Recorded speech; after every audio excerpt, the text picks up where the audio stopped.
ಶ್ರೀರಾಮುಲು ಅಣ್ಣನವರು 30 ವರ್ಷ ಸುದೀರ್ಘ ರಾಜಕಾರಣಿಗಳವರು. ಯಾವುದೇ ಒಂದು ಕಪ್ಪು ಚುಕ್ಕಿ ಇಲ್ಲದಂತ ರಾಜಕಾರಣ ಮಾಡಿದಂತ ವ್ಯಕ್ತಿ ಅವರು. ಇವತ್ತಿನ ದಿನ ಎಲ್ಲರ ತರ ರಾಜಕಾರಣಿ ಅವರಲ್ಲ, ಅರ್ಥ ಮಾಡ್ಕೊಳ್ಳಿ ನೀವು. ಇದೇ ತರ ನೆಕ್ಸ್ಟ್ ನೀವು ಶ್ರೀರಾಮುಲು ಅವರ ಮೇಲೆ ಏನಾದ್ರು ಗುಬೆ ಕುಣಿಸುವಂತ ಕೆಲಸ ಮತ್ತೆ ಹಿಂದಿಕ್ಕುವಂತ ಕೆಲಸ ಏನಾದ್ರು ಮಾಡಿದ್ರೆ ಅದು ನಿಮ್ಗೆ ಉಲ್ಟಾ ಹೊಡೆಯುತ್ತೆ ಮುಂದಿನ ದಿನಗಳಲ್ಲಿ. ಇದು ನಿಮ್ಗೆ ಎಚ್ಚರಿಕೆ ಇರಲಿ. ನಿಮ್ಗೆ ಒಂದು ಎಚ್ಚರಿಕೆ ಕೊಡ್ತಾ ಇದ್ದೀನಿ ವಾಲ್ಮೀಕಿ ಸಮುದಾಯದ ವತಿಯಿಂದ.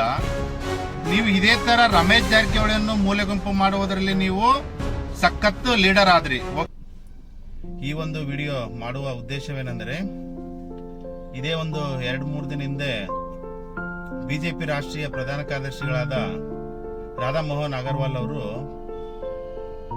ಕೋರ್ ಕಮಿಟಿ ಸಂದರ್ಭದಲ್ಲಿ ಈ ಬಳ್ಳಾರಿ ಜಿಲ್ಲಾ ಸಂಡೂರು ತಾಲೂಕಿನ ಉಪಚುನಾವಣೆಯ ಒಂದು ಚುನಾವಣೆಯಲ್ಲಿ ಸೋತಿದ್ದ ಕಾರಣಕ್ಕಾಗಿ ಆ ಒಂದು ಸೋಲಿನ ಹೊಣೆಯನ್ನು ನಮ್ಮ ಶ್ರೀರಾಮುಲು ಅಣ್ಣನವರಿಗೆ ನೇರವಾಗಿ ಅವರು ಈ ಸಂಡೂರಿನ ಸೋಲಿನ ಹೊಣೆಯನ್ನು ಶ್ರೀರಾಮುಲು ಅಣ್ಣನವರಿಗೆ ನೇರವಾಗಿ ಅಂತ ಕೋರ್ ಕಮಿಟಿ ಸಭೆಯಲ್ಲಿ ಮತ್ತು ಹಿರಿಯ ನಾಯಕರ ಎದುರುಗಡೆನೆ ನೇರವಾಗಿ ಅಂದಿದ್ದು ಶ್ರೀರಾಮುಲು ಅಣ್ಣನ ಅಭಿಮಾನಿಗಳಿಗೆ ಬಹಳಷ್ಟು ನೋವುಂಟು ಮಾಡಿದೆ.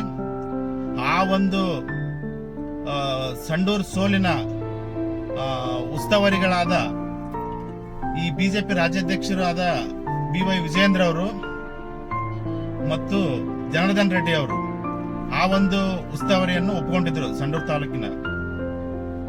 ಆ ಸಂದರ್ಭದಲ್ಲಿ ಶ್ರೀರಾಮುಲು ಅಣ್ಣನವರು ಹಗಲಿರುಳನ್ನದೆ ಈ ಸಂಡೂರು ಉಪಚುನಾವಣೆಯ ಎಲೆಕ್ಷನ್ ಸಂದರ್ಭದಲ್ಲಿ ಹಗಲಿರುಳು ಅವರು ಪ್ರತಿ ಹಳ್ಳಿ, ಪ್ರತಿ ಆ ಒಂದು ತಾಲೂಕಿನಲ್ಲಿ ಪ್ರತಿ ಹಳ್ಳಿ ಮಂಡಲದಲ್ಲಿ ಕೂಡ ಹೋಗಿ ST ಸಮುದಾಯದ ಜನಗಳದಲ್ಲಿ ಹೋಗಿ ಅವರು ಒಂದು ಪಕ್ಷದ ಪರವಾಗಿ ಕೆಲಸ ಮಾಡಿದ್ದಾರೆ.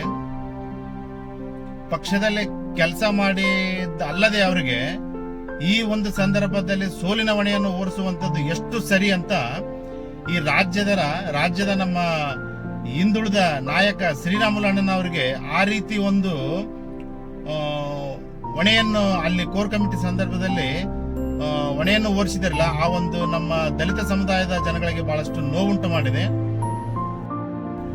3 ಕ್ಷೇತ್ರಗಳ ಬೈ ಚುನಾವಣೆ ಆದ ಮೇಲೆ ಆ 3 ಕ್ಷೇತ್ರಗಳಲ್ಲಿ ಸೋಲು ಅನುಭವ ಆಯ್ತು ಬಿಜೆಪಿ ಪಕ್ಷಕ್ಕೆ.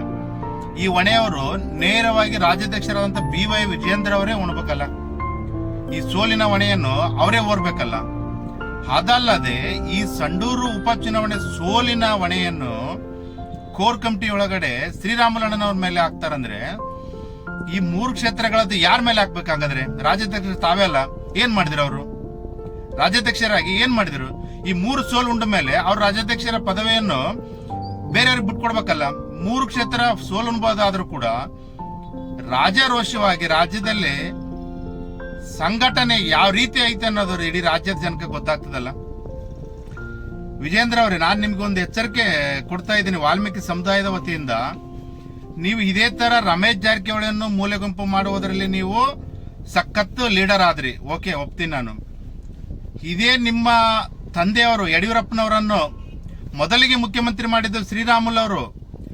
ಅಂತವ್ರನ್ನಾದ್ರೂ ನೀವು, ಅಂತ ಹಿರಿಯ ನಾಯಕರಾದ್ರೂ ನೀವು ವಿಶ್ವಾಸಕ್ಕೆ ತಗೊಳ್ಳಾರ್ದೆ ಅವರನ್ನು ಮೂಲೆ ಗುಂಪು ಮಾಡುವಂತ ಕೆಲಸ ನೀವು ಮಾಡ್ತಾ ಇದ್ದೀರ ಅಂದ್ಮೇಲೆ ಇದು ಎಷ್ಟು ವಿಪರ್ಯಾಸ ನೋಡಿ. ನೀವು ಮಾಡ್ತಾ ಇರೋ ಕೆಲಸ ಯಾವ ರೀತಿ ಇದೆ ಅಂತ ಹಿರಿಯರಿಗೆ ನೀವು ಯಾವ ರೀತಿ ವಿಶ್ವಾಸಕ್ಕೆ ತಗೊಂಡ್ರಿ ಅಂತ ಇಲ್ಲೇ ಅರ್ಥ ಆಗ್ತದಲ್ಲ.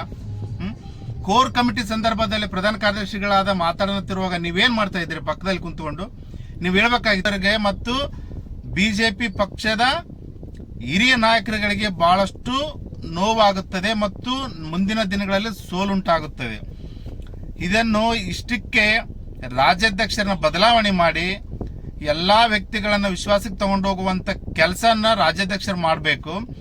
ಅದಲ್ಲದೆ ಇವರು ಅಡ್ಜಸ್ಟ್ಮೆಂಟ್ ರಾಜಕಾರಣ ಮಾಡ್ತಾ ಇದ್ದಾರೆ. ಇಡೀ ರಾಜ್ಯಕ್ಕೆ ಗೊತ್ತು. ಅಡ್ಜಸ್ಟ್ಮೆಂಟ್ ಆತಂದ್ರೆ ರಾಜ್ಯದಲ್ಲಿ ಕಾರ್ಯಕರ್ತರಿಗೆ ಏನ್ ಬೆಲೆ ಕೊಟ್ಟಂಗ ಆಗ್ತದ. ನೀವು ಅರ್ಥ ಮಾಡ್ಕೊಳ್ಳಿ.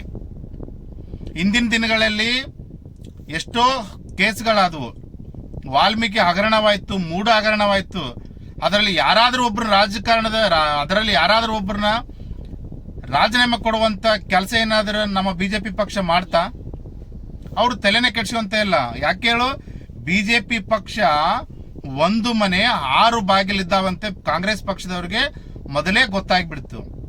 ಈ ರೀತಿ ಇದ್ದಂತ ಸಂದರ್ಭದಲ್ಲಿ ಬಿಜೆಪಿ ಪಕ್ಷ ಇನ್ನು ಮುಂದೆ ಹೆಂಗ್ ಬೆಳೀತದ ಅರ್ಥ ಮಾಡ್ಕೊಳ್ರಿ. ಆದಷ್ಟು ಬೇಗ ನೀವು ಬಿಜೆಪಿ ಪಕ್ಷ ಉಳಿಬೇಕಂತಂದ್ರೆ ಇಂಥ ಹಿರಿಯ ಲೀಡರ್ಗಳಿಗೆ ಗೌರವ ಕೊಡುವುದನ್ನು ಕಲೀರಿ ಮೊದಲು.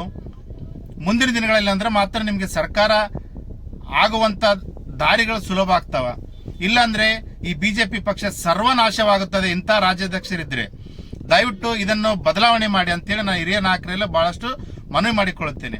ಜೈ ವಾಲ್ಮೀಕಿ, ಜೈ ಶ್ರೀರಾಮುಲುಣ್ಣವರು, ಜೈ ರಮೇಶ್ ಜಾರಕಿಹೊಳಿ ಅವರು.